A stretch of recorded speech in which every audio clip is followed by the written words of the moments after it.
Alright, what's up guys, we're back here with another video, and today we're reviewing All That Remains' fourth album from 2008. Now the way it goes is 2002 was Behind the Silence and Solitude, 2004 was This Darkened Heart, 2006 was The Fall Ideals, and this one was from 2008. This is my third favorite album by them. It has Cheerio on it. And I think I looked it up, and I think 2 Weeks is actually on this album. But The Fall of Ideals is still a really good album, and I'd say The Fall of Ideals is probably their most popular album.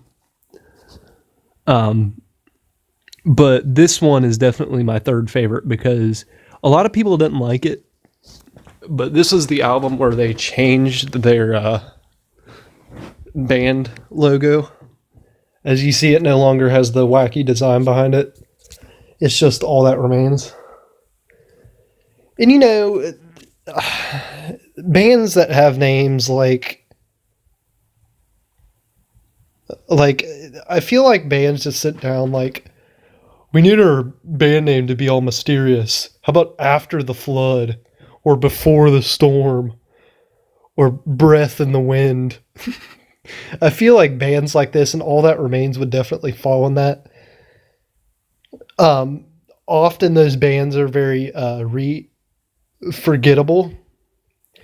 Like, for example, one that's very forgettable for me, and a lot of people actually like this band, but I'm just kind of in between on it, is Like Moths in the Flames or whatever.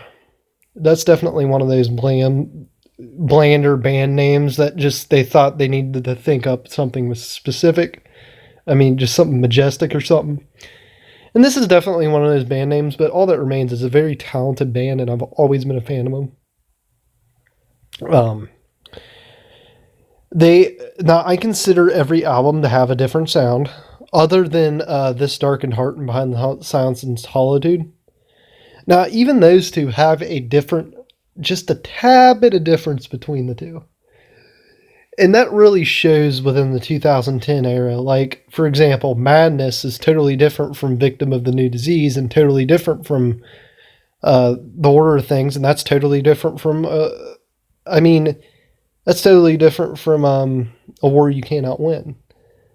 And totally different from For We Are Many. But that doesn't take away from the fact that All That Remains is a very talented band. And I've always been a fan of them. But this is also another very, in my opinion, they don't have a bad album. They don't even have mediocre albums. They have all their albums. I really enjoy them.